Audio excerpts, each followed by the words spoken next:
México está atravesando por una etapa de un deterioro profundo bajo el dominio de Morena y su autodenominada Cuarta Transformación. Originalmente iban a ser un movimiento de regeneración ética, de austeridad republicana, de combate a la corrupción. Pero lo que se ha revelado es una maquinaria de poder que está concentrando los privilegios, que está acabando con las instituciones, que compromete la seguridad pública, que profundiza las crisis que había jurado resolver.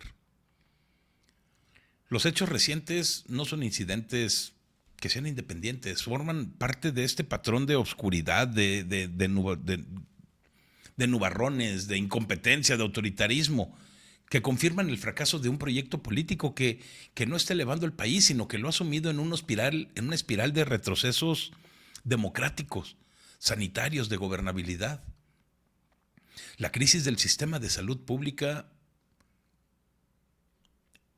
es la parte que nos deja ver el costo humano de esta forma de gobernar. Con la administración de Andrés Manuel López Obrador se desmanteló el Seguro Popular, se improvisó el INSABI y después lo convirtieron en el IMSS Bienestar, con resultados sumamente desastrosos. Pero ahora, bajo el gobierno de Claudia Sheinbaum, la situación se vuelve todavía más grave. El recorte del catálogo de medicamentos del IMSS Bienestar está obligando a los médicos a recetar únicamente lo que esté disponible en las farmacias de cada unidad, no lo que el paciente realmente necesita, de acuerdo al criterio clínico y la experiencia del médico. Los especialistas y los médicos en activo nos han advertido que esta medida afecta a más de 55 millones de mexicanos que no tienen seguridad social. El personal de enfermería está denunciando que las condiciones se deterioran todos los días, que hacen lo que pueden con lo que hay. Hay cirugías que se están aplazando por meses, tratamientos para hipertensión, diabetes o enfermedades crónicas que se limitan a las pocas claves de medicamentos que quedan en inventario, sin importar si son las más adecuadas o las que el paciente ya toleraba. La promesa de un estilo Dinamarca no es otra cosa más que la escasez crónica, improvisación, el sufrimiento de los más vulnerables, los más pobres. Mientras tanto, se gastaron fortunas en obras faraónicas de rentabilidad que no funcionan, abiertamente deficitarias muchas de ellas. Pero el abasto de medicinas básicas se colapsó. No fue ningún error. Fue una política que le dio más importancia al control de la ideología, a la centralización administrativa, a la narrativa de austeridad, sobre una eficacia técnica, algo que realmente funcionaría. La planeación sanitaria, más allá del conocimiento de la experiencia institucional que se había acumulado durante décadas. El resultado final es un sistema de salud pública que está dejando a millones de pacientes a merced de lo que queda en el anaquel, no de lo que indique la evidencia médica. La violación al derecho constitucional a la salud se ha normalizado bajo el discurso de que se está transformando. En la práctica se está destruyendo la capacidad de respuesta del Estado frente a las necesidades más elementales de la población. Y el sello más distintivo es precisamente la opacidad del régimen. Un ejemplo es el manejo de los gastos de Andrés Manuel López Beltrán, por ejemplo, el hijo del expresidente y exsecretario de Organización de Morena, Andy. Entre octubre del 2024 y mayo del 2026 realizó casi 150 viajes documentados, en parte por él mismo en sus redes sociales, para promover afiliaciones, estructuras partidistas a lo largo de todo el país.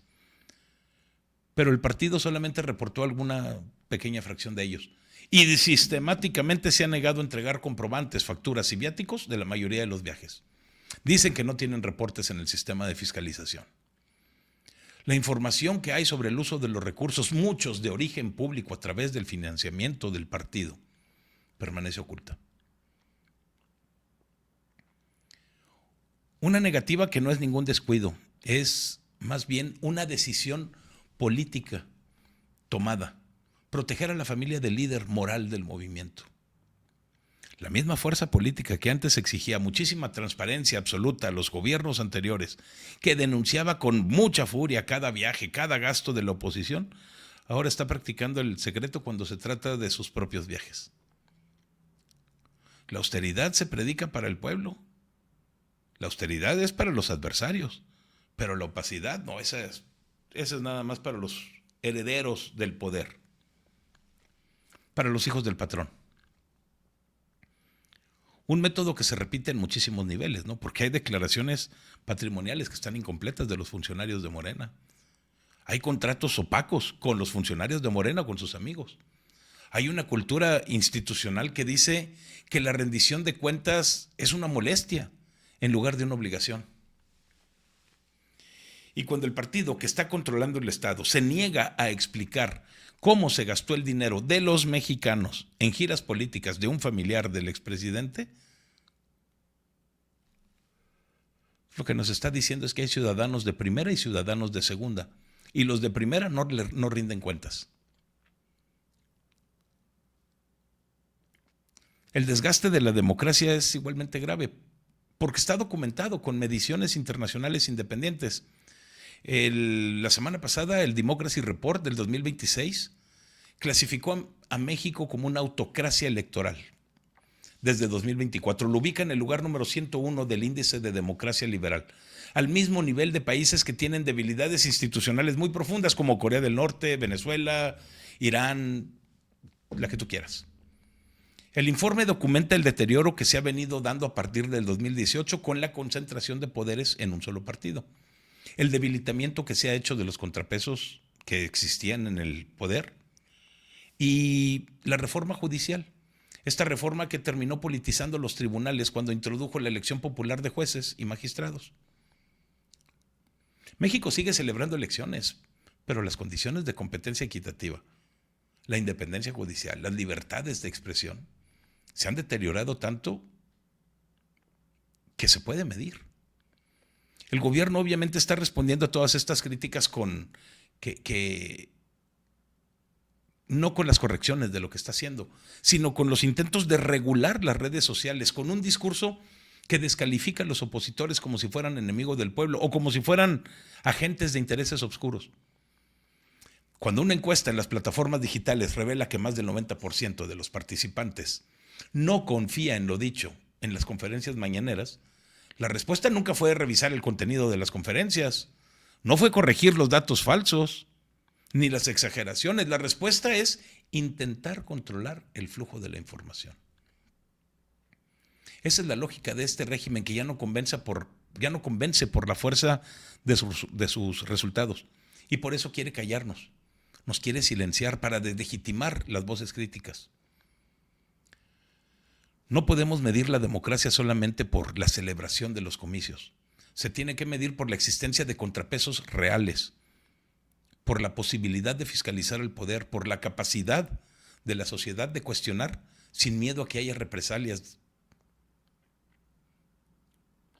El caso del asesinato de Héctor Melesio Cuen, el rector de la Universidad Autónoma de Sinaloa, nos deja ver que podemos tener muchísimas sospechas sumamente legítimas sobre el Estado, porque el Estado no quiere esclarecer hechos que son sensibles para todos. Las investigaciones federales han confirmado que hay restos de sangre que fueron hallados en la finca en donde fue secuestrado el Mayo Zambada y que corresponden a Héctor Cuen, contradiciendo la versión inicial de que había habido un asalto en una gasolinera. La persistencia de todas estas dudas sobre las circunstancias exactas, la lentitud de las aclaraciones públicas, el contexto de una violencia como la que se vive en Sinaloa, nos dejan la idea de que hay muchos hilos en el poder y hay impunidad que permanecen intacta. Digo, si el gobierno federal está evitando una rendición de cuentas que sea plena y que sea transparente sobre los hechos que están involucrando a las figuras políticas locales, mientras que hay redes de criminales coludidas con ellos, pues la idea con la que nos quedamos es que la verdad se está negociando según los intereses de cada uno de ellos en el momento, ¿no?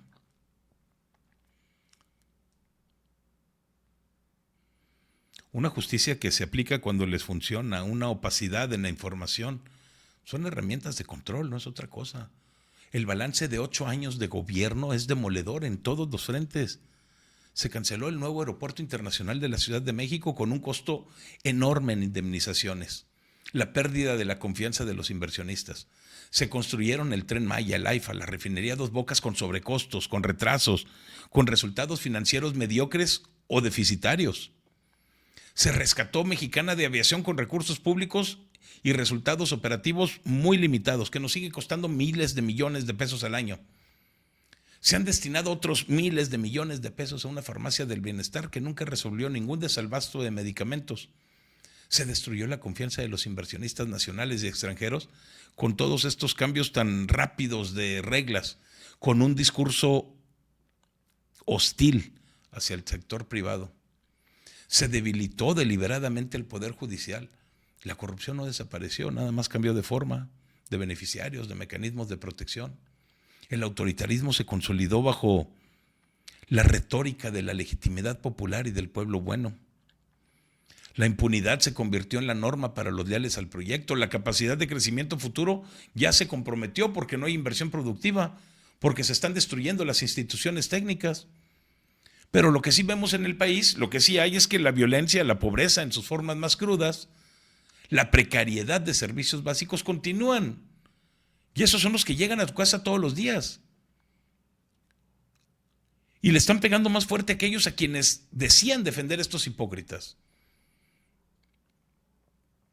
Los programas sociales son electoralmente efectivos, no han revertido ninguna desigualdad, pero no han generado las condiciones para un desarrollo sostenible tampoco. La promesa de por el bien de todos, primero los pobres, es una redistribución clientelar que mantiene la dependencia de la gente en el Estado, mientras están acabando con los servicios públicos. El resultado es un país más pobre, con más carencias, más inseguro, más enfermo, más autoritario. Morena y sus gobiernos no le han fallado a México por falta de recursos. No le han fallado por las conspiraciones externas que vengan del exterior, ni por la derecha, ni por la oposición. Han fallado porque conciben el poder de tal manera que le dan más importancia al control, a la lealtad personal, a la narrativa ideológica sobre la eficacia, sobre la transparencia y sobre el Estado de Derecho. Han convertido toda esa promesa de transformación en una maquinaria que está protegiendo a los suyos, que oculta los gastos familiares, que destruye sistemas públicos que son esenciales, que termina con los contrapesos democráticos. Y el resultado es lo que tenemos, un régimen que te habla de mucha austeridad, como Citlali, mientras que están practicando privilegios, como Citlali. Que te hablan de honestidad, como Ariadna Montiel, mientras cultiva opacidad, como Ariadna Montiel.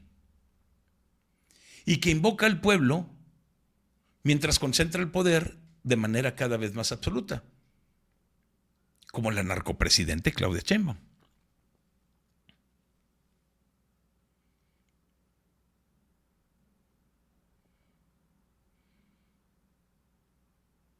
No lo estoy diciendo al aire.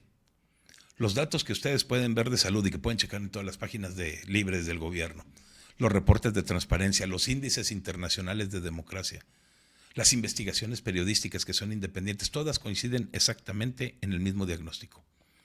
Lo que se vendió como una redención se ha convertido en una nueva forma de decadencia. Si el partido Morena sigue gobernando, va a seguir negando la realidad. Y mientras continúe negando la realidad, protegiendo la opacidad y dándole importancia al control político sobre la resolución de los problemas de este país, México va a seguir pagando el precio de una promesa que no se ha cumplido. La verdadera transformación exigiría reconocer el fracaso, abrir las cuentas, restaurar instituciones, rectificar el rumbo, pero hasta ahora lo único que el régimen ha preferido es el autoengaño, confrontarse permanentemente con los adversarios políticos, concentrar el poder. El costo lo está pagando el pueblo, día tras día, en hospitales sin medicinas, en instituciones, en una democracia cada vez más formal y menos real.